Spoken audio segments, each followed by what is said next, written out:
नमस्कार दोस्तों, स्वागत है आपका रीजनिंग ऋषि एप्लीकेशन पे। आज बच्चों में आपके लिए मॉक टेस्ट नंबर 18 है। पटवार 2025 के लिए इसका सॉल्यूशन जो है वो लेके आए हैं। इस पे चर्चा करते हैं किस तरह के एग्जाम्पल पूछे गए थे। यहाँ फर्स्ट नंबर का एग्जाम्पल है, ये लॉजिकल अरेंजमेंट ऑफ वर्ड्स से है। नाम लिखा था सिंचाई, कृषि भूमि, कटाई और बीज। इसको हमें क्रम में जमाना है। सबसे पहले आप लोगे कृषि भूमि। कृषि भूमि में क्या बोओगे? बीज।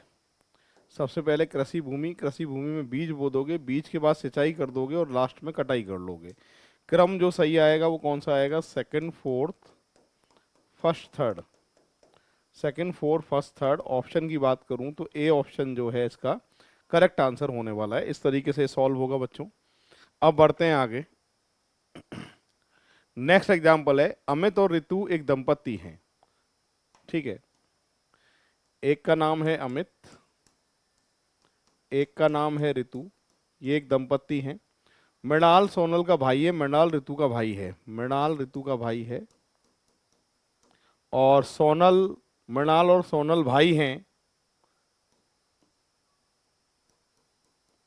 ठीक है साहब, मृणाल ऋतु का भाई है। सोनल का अमित से क्या संबंध है? सोनल का अमित से क्या संबंध है? ये दोनों भाई भाई हैं, इसका मतलब प्लस है। तो सोनल अमित का लगेगा साला, ब्रदर इन लॉ। ऑप्शन की बात करूं तो ए ऑप्शन जो है इसका सही आंसर आने वाला है। इस तरीके से सॉल्व होगा। बढ़ते हैं आगे।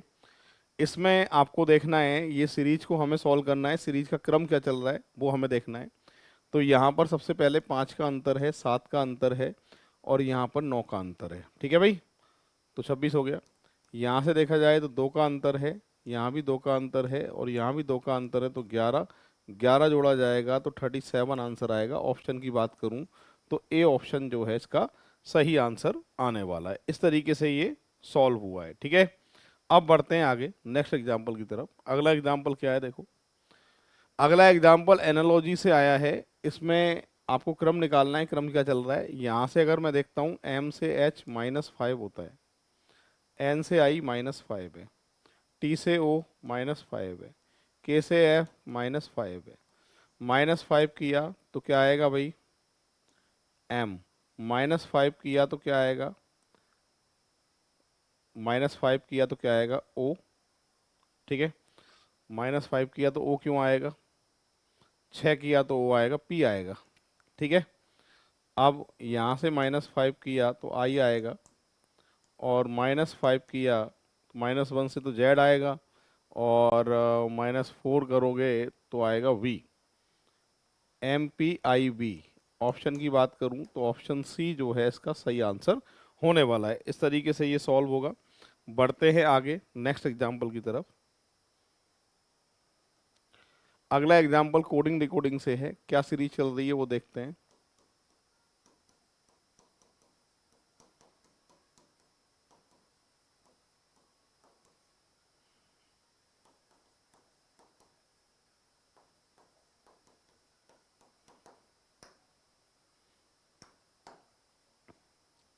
यहाँ से एस से अगर आई को देखता हूँ तो ये आपके +1 है। ई से एफ की बात करें +1 है, ए से बी +1 है, बी से डब्लू +1 है, ई से एफ +1 है, एन से ओ +1 है। +1 की बात करूं तो आई आएगा, +1 से बी आएगा, +1 से एस आएगा, +1 से डब्लू आएगा, +1 से बी आएगा, +1 से एस आएगा, +1 से ई आएगा। Option I B S, I B S W, I B S W B S E, I B S W B S E. Option की बात करें तो सी ऑप्शन जो है इसका सही आंसर आने वाला है। ठीक है भाई, इस तरीके से होगा। पूरी क्लास देख लो। अब बढ़ते हैं आगे नेक्स्ट एग्जाम्पल की तरफ। यहाँ लिखा है उस अक्षर समूह का चयन करें जो औरों से अलग है, यानी 3 का ग्रुप, एक को अलग, जो अलग है वही आंसर है। तो आर एस टी लगातार है, ई एफ जी लगातार है, के एल एम लगातार है, जबकि एम के बाद एन आना चाहिए था, ये ओ है। तो ग्रुप से जो अलग माना जाएगा वो बी ऑप्शन माना जाएगा। आपका आंसर बी ऑप्शन होगा। यहाँ पर कौन सी आकृति जो है वो क्रम में आ रही है वो आपको पता करना है और उसके अकॉर्डिंग जो है वो आपको आंसर लेना है। ये नंबर लिखे हुए हैं आकृतियों के। तो यहाँ पर पहला जो ग्रुप बनेगा वो कौन सा बनेगा? यहाँ पर पहला जो ग्रुप दिखाई दे रहा है मुझे, एक तो दिखाई दे रहा है 2 4 7 का। इसका जो है क्रम बनना है 2 4 7। और अगला जो क्रम बन रहा है 3 6 9, ये एक ग्रुप में आएंगे 3 6 9।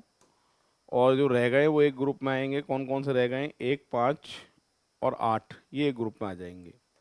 1 5 8 इनमें एक जैसी आकृतियां दिखाई दे रही है। ऑप्शन की बात करूं तो 2 4 7 और 2 4 7 इसमें है, इसमें नहीं है। और 2 4 7 इसमें है पर 9 के साथ 3 7 नहीं है। 9 3 6 2 4 7 1 5 8 बिल्कुल सही है। डी ऑप्शन जो है इसका करेक्ट आंसर होने वाला है। इस तरीके से ये सॉल्व होगा। अब बढ़ते हैं बच्चों आगे नेक्स्ट एग्जाम्पल की तरफ। ये 7वां हो गया, देख लो एक बार आप। 8वें नंबर का एग्जाम्पल है, बिहार से जो अलग हुआ था वो झारखंड कहलाया था। और छत्तीसगढ़ जो अलग हुआ है वो छत्तीसगढ़ जो अलग हुआ है वो महाराष्ट्र से हुआ है, रांची से हुआ है, रायपुर से हुआ है, मध्य प्रदेश से हुआ है। मध्य प्रदेश से हुआ है तो आंसर आएगा इसका डी ऑप्शन। अगला है, इसमें सीरीज है, पता करना है क्रम क्या चल रहा है वो एक बार देख लेते हैं। ए से जी की बात करें तो +6 है, जी से अगर एम की बात करें तो +6 है, और यहाँ भी +6 करूँ तो एस आना चाहिए भाई। किस ऑप्शन पे एस, सब में है एस।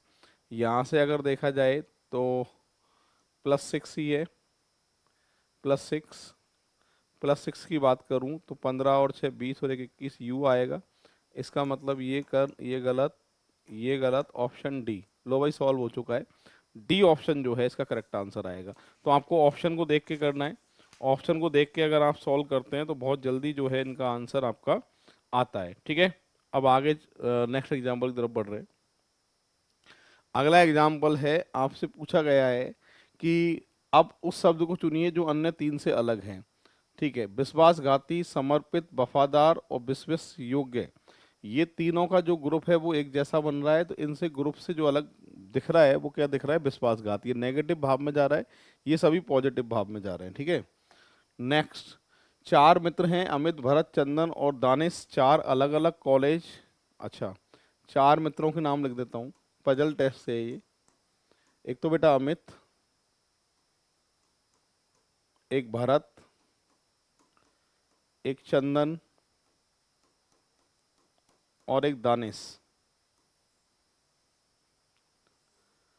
और इनके 4 अलग अलग कॉलेज हैं।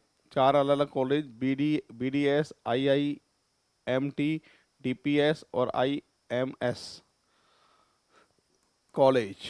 एक लिस्ट बनेगी बेटा कॉलेज की, और एक लिस्ट बनेगी इनकी, आगे लिखा है पाठ्यक्रम अर्थात BA, एक पाठ्यक्रम की लिस्ट बनेगी, पाठ्यक्रम। ठीक है, इसको आपको अरेंज करना है और सही आंसर आपको देना है। ठीक है, यहाँ पर सबसे पहली लाइन क्या लिखी है, देखो शुरू कर रहा हूं मैं। यहाँ पर लिखा है IIMT में प्रवेश लेने वाले छात्र ने BSc का विकल्प नहीं चुना है। इसने BSc का विकल्प नहीं चुना है। चंदन ने IMS में प्रवेश लिया है। चंदन ने चंदन ने IMS में प्रवेश लिया है और वह BA का विकल्प चुना है, और वो BA का विकल्प चुना है, BA का विकल्प चुना है। ठीक है, चंदन की बात पूरी हो गई। अमित ने BDS में प्रवेश लिया है, अमित ने BDS में प्रवेश लिया है और वह BM का विकल्प चुनता है। BDS में प्रवेश लिया है चंदन ने, चंदन हो गया। अमित ने BDS में प्रवेश लिया है और BBM का विकल्प चुना है, BBM का विकल्प चुना है इसने। ठीक है, दानिश ने BSc का विकल्प चुना है, दानिश से BSc का विकल्प चुना है। और आगे क्या लिखा है, अब एक लाइन लिखी थी हमारे पास में कि IIMT में प्रवेश लेने वाले छात्र BSc का विकल्प नहीं चुना है। तो जाहिर सी बात है ये कौन हो गया, IIMT, BSc वाला नहीं होगा। अब एक बचा है, BDS हो गया, IIMT हो गया, DPS हो गया, IMS हो गया, BDS बचा है, BDS हो गया, डीपीए, डीपीए बचा है, डीपीएस, तो ये डीपीएस में आ गया। और अब बीए आ गया, बीबीएम, बी बीएम भी आ गया है, बीएससी आ गया है, और बीकॉम बचा है, तो ये बीकॉम हो जाएगा। अब प्रश्न क्या पूछा गया है, ये पजल पूरी बन चुकी है हमसे, और हमसे पूछा गया है कि दानिश ने, ये किस छात्र ने डीपीएस में प्रवेश लिया है। डीपीएस में प्रवेश लेना है दानिश, तो ऑप्शन की बात करें तो सी ऑप्शन जो है इसका करेक्ट आंसर आने वाला है। ठीक है भाई, इस तरीके से ये जो है सॉल्व होगा। पूरी क्लास देख लो, पजल टेस्ट का एग्जाम्पल था। अब बढ़ते हैं 12 नंबर के एग्जाम्पल की तरफ, इसको एक बार अपन सॉल्व करते हैं। क्या कह रहा है कि राम अपने घर से सीधे 5 किलोमीटर चलता है। राम को यहाँ से चला देता हूँ। राम सीधे घर से 5 किलोमीटर चलता है, और दाईं ओर मुड़कर 8 किलोमीटर जाता है, और फिर बाईं ओर मुड़ता है 2 किलोमीटर जाता है। ठीक है, ए पर पहुँच जाता है, ए पर पहुँच जाता है। वहाँ से दाईं ओर मुड़कर 2 किलोमीटर, दाईं ओर मुड़कर 2 किलोमीटर दुकान बी तक पहुँच जाता है, और फिर दुकान बी तक पहुँच जाता है। पहुँचने के लिए वह दाईं मुड़कर 7 किलोमीटर चलता है। अब कह रहा है कि वहां से वह दाएं मुड़ता है, 2 किलोमीटर चलता है, और दुकान बी तक पहुंचने के लिए दाएं मुड़ता है। अच्छा, यहाँ से दाएं मुड़ता है और 7 जाता है, 7 का मतलब इसके बराबर पे बी। ठीक है, अब आपसे कह रहा है कि फिर से देख लेते हैं। 5 किलोमीटर जा रहा है सीधे, दाएं मुड़कर 8 जा रहा है, फिर बाएं मुड़कर 2 किलोमीटर के बाद दुकान ए पर पहुंच जाता है। ये दुकान ए हो गई। उसके बाद में वहां से दाएं मुड़कर 2, फिर दुकान बी तक पहुंचने के लिए दाएं 7 किलोमीटर पहुंचता है। दुकान ए तक पहुंचने के लिए तय की गई दूरी कितनी है। दुकान ए तक पहुंचने के लिए तय की गई दूरी कितनी है, वो आपसे पूछ रहा है। तो यहाँ से 5 और 8 और 2, सीधी दूरी नहीं पूछ रहा है, टोटल दूरी पूछ रहा है। तो 5 + 8 + 2 बराबर 15 किलोमीटर की दूरी है। ऑप्शन की बात करूं तो डी ऑप्शन जो है इसका सही आंसर माना जाएगा। ठीक है भाई, अब आगे बढ़ते हैं अगले एग्जाम्पल की तरफ। नेक्स्ट एग्जाम्पल जो है उसके बारे में विचार करते हैं। तो बढ़ते हैं दोस्तों नेक्स्ट एग्जाम्पल की तरफ। अगला एग्जाम्पल आंखों के सामने 13 नंबर का है, और ये एग्जाम्पल अपने मिसिंग नंबर से पूछा गया है। ठीक है, इसमें आपको सीरीज बनानी है, क्रम क्या चल रहा है उसके अकॉर्डिंग आंसर देना है। सबसे पहले 21 लिखा है, यहाँ 43 लिखा है, यहाँ 65 लिखा है, यहाँ 87 लिखा है, यहाँ ब्लैंक है, और यहाँ पर 12 11 लिखा है। छोटे से शुरू हुई है, बड़े बड़े में जा रही है। इसका मतलब कुछ ना कुछ सीरीज चल रही है, क्रम चल रहा है, उसको मुझे ढूंढना पड़ेगा। अगर मैं इसका पहला पहला अंक देखता हूं, यहाँ से +2 है, यहाँ से भी +2 है, यहाँ से +2 है, 8 और 2 10, 10 और 2 12। यहाँ से आखिरी आखिरी अंक देखता हूँ, +2 है, 3 और 2 5 है, 5 और 2 7 है, 7 और 2 9 है, और 9 और 2 11 है। तो 109 जो है इसका करेक्ट आंसर माना जाएगा। ये सीरीज जो है इस पूरी मिसिंग नंबर में चल रही है। पूरी क्लास एक बार देख लीजिए, नंबर था 13। अब बढ़ते हैं बच्चों नेक्स्ट एग्जाम्पल की तरफ। ये क्या कह रहा है, ए बी का दादा है, ए जो है वो बी का दादा है। ठीक है, आगे लिखा है डी ए का भाई है, डी ए का भाई है, ई डी का बेटा है, ई डी का बेटा है, ई बी से किस प्रकार संबंधित है, ई बी से किस प्रकार संबंधित है। तो ई बी का लगेगा अंकल चाचा। ठीक है, क्योंकि पिता के भाई की तरह एक तरह से अंकल ही लगेगा, पैटर्नल अंकल चाचा। तो यहाँ पर आंसर आएगा अंकल चाचा, एक रिश्ते में चाचा ही लगेगा। ऑप्शन को देख के बी ऑप्शन जो है इसका करेक्ट आंसर होने वाला है। ठीक है, अब बढ़ते हैं आगे नेक्स्ट एग्जाम्पल की तरफ। यहाँ पर लिखा है 6 बच्चे हैं, व्रत में एक दूसरे की बगल में खड़े हैं। तो सर्किल बनाना है 6 के लिए। कैसे बनाओगे, 2 4 और 2 6। राइट का लेफ्ट होगा बच्चों, लेफ्ट का राइट होगा। ठीक है, यहाँ लिखा है आई एफ के ठीक दाईं ओर है, आई एफ के ठीक दाईं ओर है, ये रहा आई। वह बच्चा जो एम के ठीक दाईं ओर है वह एफ के ठीक बाईं ओर है, एफ के ठीक बाईं ओर है। जो m के ठीक दाईं ओर है, ठीक है भाई, जो m के दाईं ओर है वो f के बाईं ओर है। ये बात पूरी हो गई है। m r और e के ठीक बीच में बैठता है, m r और e के ठीक बीच में बैठता है, तो r e यहाँ भी आ सकते हैं और r e यहाँ भी आ सकते हैं, ठीक है। स्थिति क्लियर नहीं है। और बचा कौन है एक बार, F R I, F R I M E S, S ये बचा है। तो आपसे पूछ रहा है आई किसके बाईं ओर है, आई जो है किसके बाईं ओर है, ये तो क्लियर हो रहा है कि आई जो है वो एस के बाईं ओर है, यानी डी ऑप्शन जो है इसका करेक्ट आंसर होने वाला है। इस तरीके से ये सॉल्व होगा। अब बढ़ते हैं आगे, नेक्स्ट एग्जाम्पल आंखों के सामने है। एक्स वाई से किस दिशा में है, ये डेटा सफिशियंसी का एग्जाम्पल है, इसको हम सॉल्व करेंगे। पहले में लिखा है फर्स्ट में कि एक्स डब्लू के पूरब में है, एक्स डब्लू के पूरब में है, इसमें वाई नहीं है, अकेले एक से आंसर नहीं आएगा, सीधी बात।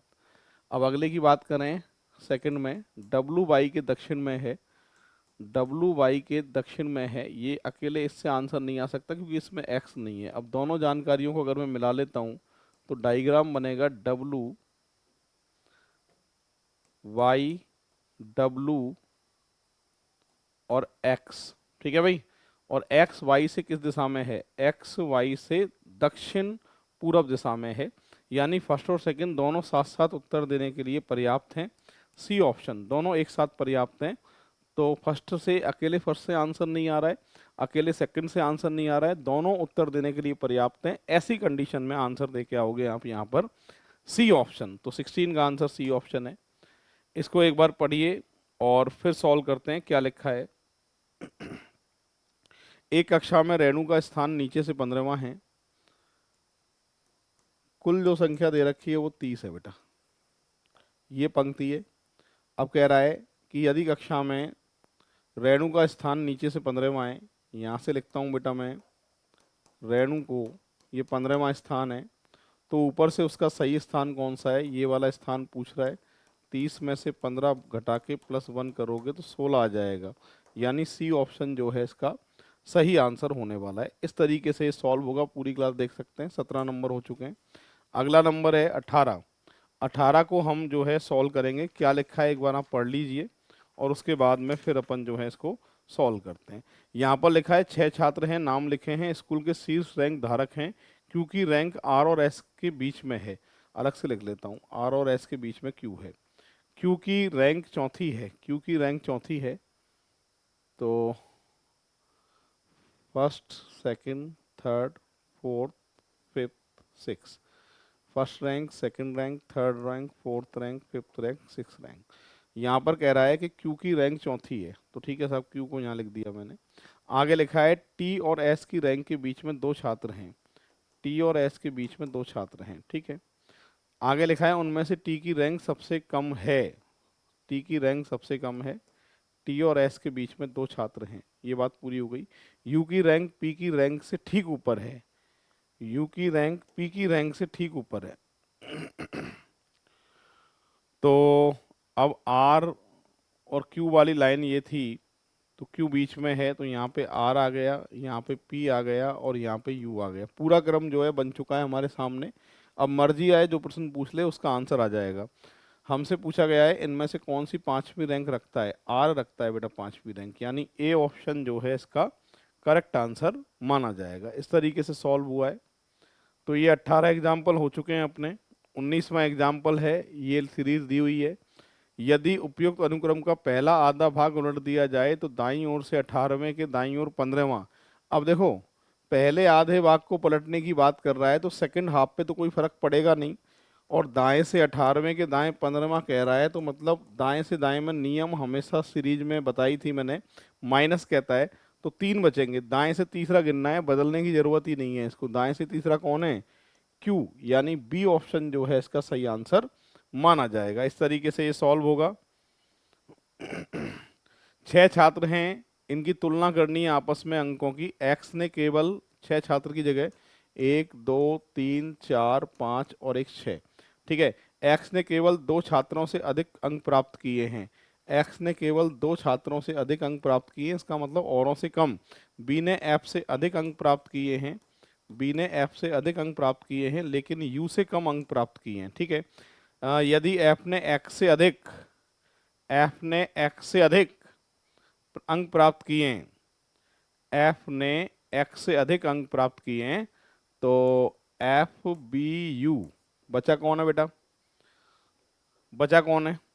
अब तो सबसे अधिक अंक किसने प्राप्त किए हैं, अब जो बचे हैं, एक तो देखो बी आ गया, डी आ गया, डी बचा है, और एक बचा है बेटा आपके एफ आ गया, यू भी आ गया, वी, बी, डी और वी बचे। तो डी और वी का जो क्रम है वो निश्चित नहीं पता है मुझे, और पीछे वालों के बारे में बात ही नहीं कर रहा है। सबसे ज्यादा अंक किसने प्राप्त किए हैं उसकी बात कर रहा है, तो कौन है सबसे ज्यादा अंक प्राप्त करने वाला, यू। यानी जो प्रश्न पूछ रहा है उसका आंसर आ रहा है। फिलहाल क्रम पूरा लास्ट वालों का नहीं बन रहा है, हमें ज्यादा अंक वालों की बात हो रही है, तो वो फिक्स आ रहा है, यू आ रहा है। तो करेक्ट आंसर जो दे के आएंगे वो आप यू दे के आएंगे, ठीक है। अब पढ़ते हैं आगे। ये पैसेज वाला एग्जाम्पल स्टार्ट हो गया है, पहले इंग्लिश मीडियम वाले जो हैं वो पढ़ लीजिए क्या लिखा है, और उसके बाद में फिर जो है मैं सॉल्व करूंगा इसको। पूरी क्लास ऐसे कैसे पढ़ लो एक बार।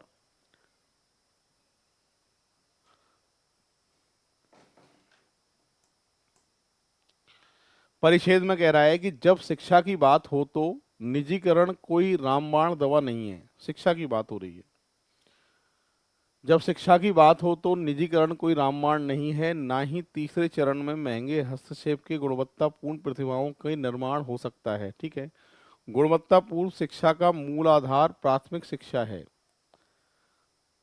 प्राथमिक शिक्षा है, और उन्हें बेहतर बयान सिर्फ निधि प्रदान करने का सवाल नहीं है। बजट में आवंटन और प्रशिक्षण बढ़ाकर सरकार ने स्थिति को सुधारने की कुछ उपाय किए हैं। हाँ जी, स्थिति को सुधारने के कुछ उपाय किए हैं ऐसा लिख रहा है, ठीक है। सुधारने के प्रयास किए, लेकिन हमें शिक्षा के सार्वजनिक व्यय की प्रभावोत्पादकता को बढ़ाने के लिए उत्कृष्ट कार्य कम ही किया है, ठीक है, क्योंकि यह एक राजनीतिक और प्रशासनिक कार्य है। ग्रामीण स्कूल में जो शिक्षा पढ़ाने के लिए नहीं आते हैं, शिक्षा पढ़ाने के लिए नहीं आते हैं, एक अनुमान के अनुसार अनुपस्थित लगभग 30% हैं। और जिन शिक्षकों को पढ़ाने की योग्यता और प्रेरणा नहीं है लेकिन जो चुनौतियों के साथ सेवा में बने हुए हैं, वे भारत में सामाजिक राजनीतिक यथार्थ के भाग हैं। कुल मिला के मोटा मोटी शिक्षा के बारे में ये पूरा पैसेज है, और गांव में शिक्षा कैसी चल रही है, कितने % टीचर एब्सेंट रहते हैं, उनके बारे में बात दी हुई है। साथ ही साथ में शिक्षा के ऊपर ही पूरा पैसेज है। अब इससे रिलेटेड क्या एग्जाम्पल पूछे हैं उनके आंसर हम देंगे। यहाँ पर पहला प्रश्न क्या है कि भारत सरकार ने शिक्षा की गुणवत्ता को सुधारने के लिए पर्याप्त काम नहीं किया है, पर्याप्त काम नहीं किया है गुणवत्ता सुधारने के लिए। अब देखो इसमें क्या लिखा है कि जब शिक्षा की बात हो तो निजीकरण का कोई रामबाण दवा नहीं है, ना ही तीसरे चरण में महंगे हस्तक्षेप की गुणवत्ता प्रतिभाओं को निर्माण हो सकता है। गुणवत्तापूर्ण शिक्षा का मूल आधार प्राथमिक शिक्षा है, उन्हें बेहतर बनाना सिर्फ निधि प्रदान करने के सवाल नहीं है। बजट आवंटन प्रतिशत बढ़ाकर सरकार ने स्थिति को सुधारने के लिए कुछ उपाय किए हैं, कुछ उपाय किए हैं, ये बात लिखी है, ठीक है। अब प्रश्न में क्या कह रहा है, भारत सरकार ने शिक्षा की गुणवत्ता को सुधारने के लिए पर्याप्त काम नहीं किया है। कुछ सुधार किए हैं, पर्याप्त काम तो नहीं किया है, ये बात तो सही है। कुछ काम किया है पर पूरा काम नहीं किया है, कुछ हद तक सुधारने की कोशिश करी है, पर गवर्नमेंट चाहे तो जो है शिक्षा को अच्छे ढंग से जो है वो देश में लागू कर सकती है। तो ये बात जो है 100% सही है। पहला, भारत सरकार ने शिक्षा की गुणवत्ता को सुधारने के लिए पर्याप्त काम नहीं किया है, पर्याप्त काम नहीं किया, जितना करना चाहिए था उतना काम नहीं किया है। तो ये बात निश्चित रूप से क्या है बच्चों, सत्य है। तो फर्स्ट का आंसर 21 का आएगा, फर्स्ट वाला। अब बढ़ते हैं सेकंड। सेकंड में क्या लिखा है कि बजट में प्राथमिक शिक्षा के लिए और निधि आवंटित करने के लिए शिक्षा की गुणवत्ता में काफी सुधार आएगा। अब बजट में प्राथमिक शिक्षा के लिए और निधि आवंटित करने के लिए शिक्षा गुणवत्ता में काफी सुधार आएगा, ये वाली बात जो है पैसेज के हिसाब से अगर मैं देखूं तो प्राथमिक शिक्षा के बारे में लिखा था कि ग्रामीण स्कूल में जो शिक्षक पढ़ाने के लिए नहीं आते हैं, अनुमान के अनुसार 30% है। जिन शिक्षकों को पढ़ाने की योग्यता प्रेरणा लेकिन चुनौतियों का सेवा में सामना, ठीक है। और प्राथमिक शिक्षा की अगर बात करें, इसमें प्राथमिक शिक्षा की बात अपने सामने लिखी थी, ये रहा। यहाँ से लिखा है, तो क्या लिखा है, ना ही तीसरे चरण में महंगे हस्तक्षेप से गुणवत्ता की प्रतिभाओं का निर्माण हो सका है। गुणवत्तापूर्ण शिक्षा का मूल आधार प्राथमिक शिक्षा है। अब यहाँ पर काम तो नहीं हो पाया है, यानी पहला जो क्वेश्चन था वो तो सही था अपना, पर इस बार जो पूछा गया है वो कह रहा है बजट में प्राथमिक शिक्षा के लिए और निधि आवंटित करने के लिए शिक्षा की गुणवत्ता में काफी सुधार आएगा। यस, सुधार आएगा। अब ये 100% नहीं है कि 100% सुधार आएगा, हाँ, पर स्थितियां जो है वो सुधरेंगी, ये तो फाइनल है। अब जब तुम्हें 100% पता नहीं हो तो एक तो ये बात सही है जो लिखी है, अब सही गलत तो नहीं है, और गलत नहीं है तो ये वाला ऑप्शन तो आएगा नहीं, और डाटा भी जो है पूरे हमारे पास बच्चों दो ऑप्शन पे जाके आप रुकोगे। यहाँ पर एक ऑप्शन पे जाके रुकोगे कि भाई जो ये 100% सही है, और एक पे जाके रुकोगे संभवतः सत्य है। फिलहाल जो परिच्छेद अपने सामने है उसको देखते हुए, पैसेज को देखते हुए, ये जो कंक्लूजन है वो निश्चित रूप से सत्य तो नहीं माना जाएगा, पर संभवतः सत्य ये बात जो है वो होगी। ठीक है, सुधार तो मिलेगा। अब इससे सक्सेस मिलेगी नहीं मिलेगी वो 100% नहीं कह सकते, पर हाँ मिलेगी, संभवतः सत्य। 100% सत्य तो ये बात नहीं है। तो फिलहाल आंसर आएगा सेकंड। बढ़ते हैं 23 की तरफ। 23 को पूरी क्लास पढ़ लो एक बार, क्या लिखा है, क्या कह रहा है। भारत में निजी रूप से चलाए जाने वाले सभी शिक्षा संस्थानों में शिक्षा की गुणवत्ता सुनिश्चित की जाती है। कहीं भी ऐसे निजी संस्थान की बात हो रही है कि इसके अंदर निजी संस्थान की और शिक्षा की गुणवत्ता सुनिश्चित की जाती है, इसमें ऐसा कहीं लिखा है कि पैसेज में ये वाली लाइन जो है वो निजी शिक्षण संस्थान की बात हो रही है। तो यहाँ पर लिखा है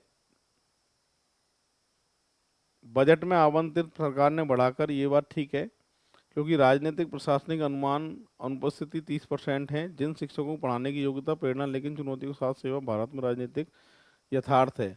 अब इसमें बात करें कि जब शिक्षा की बात हो तो निजीकरण कोई रामबाण दवा नहीं है। ओके, निजीकरण की बात आ गई, ठीक है। तो इसमें ये जो बात दे रखी है, दोबारा देख लेते हैं फिर से इसको, इस पैसेज को क्या कहना चाहता है।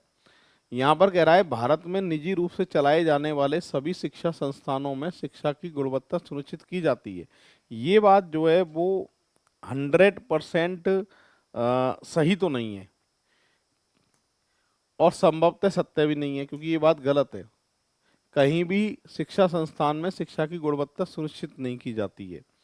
तो अब डाटा अपर्याप्त है, ये तो मैं उत्तर दूंगा नहीं। अब संभवतः असत्य या निश्चित रूप से असत्य, इन दोनों पे आके रुकेंगे। 100% ये बात गलत भी नहीं है, क्योंकि सही हो सकती है, पर ज्यादातर गलत होने की संभावना है। ऐसी सूरत में आप आंसर देके आओगे 4। फिलहाल 4 नंबर का ऑप्शन जो है इसका सही आंसर होगा। अब बढ़ते हैं बच्चों आगे। इसमें लिखा है शर्ट जो है वो किस में आती है, परिधान में आती है, और हार जो है वो किस में आता है, आभूषण में आता है। तो सी ऑप्शन जो है इसका सही आंसर माना जाएगा। तो बढ़ते हैं दोस्तों नेक्स्ट एग्जाम्पल की तरफ। 25 नंबर का एग्जाम्पल है। यहाँ पर ये कोडिंग डिकोडिंग का एग्जाम्पल है, इसके बराबर ये है, तो इसके बराबर क्या होगा वो आपको पता करना है। तो यहाँ पर बच्चों एक बात समझ में आ रही है कि बी जो है वो फर्स्ट नंबर पे, ए जो है वो फोर्थ नंबर पे, एल जो है फर्स्ट पे है, और आखिरी वाला एल जो है वो थर्ड पे है। इसी क्रम में के जो है फर्स्ट पे, के जो है वो सेकंड पे आना चाहिए, सब में सेकंड पे आ रहा है। आई जो है वो फोर्थ पे आना चाहिए, यहाँ पर फोर्थ पे आ रहा है, फोर्थ पे आ रहा है, फोर्थ पे आ रहा है, फोर्थ पे आ रहा है, ठीक है। इसके बाद में टी जो है फर्स्ट पे आना चाहिए, इसमें फर्स्ट पे फर्स्ट पे फर्स्ट पे सब में आ रहा है। और ई जो है वो आना चाहिए थर्ड नंबर पे, ई फर्स्ट पे आ रहा है, ये गलत हो गया ऑप्शन। इसमें ई आ ही नहीं रहा है, ये गलत हो गया। ई सेकंड पे आ रहा है, ये गलत हो गया। और ई जो है वो थर्ड पे आ रहा है, ये सही है। ऑप्शन की बात करूं तो डी ऑप्शन जो है इसका सही आंसर माना जाएगा। इस तरीके से सॉल्व हुआ है, 25 है, और यहाँ पर ये 25 नंबर का एग्जाम्पल है। तो अब बच्चों जो है ये हमारी जो क्लास है वो कंप्लीट हो चुकी है। ये पेपर नंबर 18 था जो हमने सॉल्व कर लिया है। अब मिलते हैं हम नेक्स्ट वीडियो के साथ में, नेक्स्ट मॉक टेस्ट के साथ में। आज यहीं इजाज़त चाहते हैं। जय हिंद, जय भारत, राम राम साहब।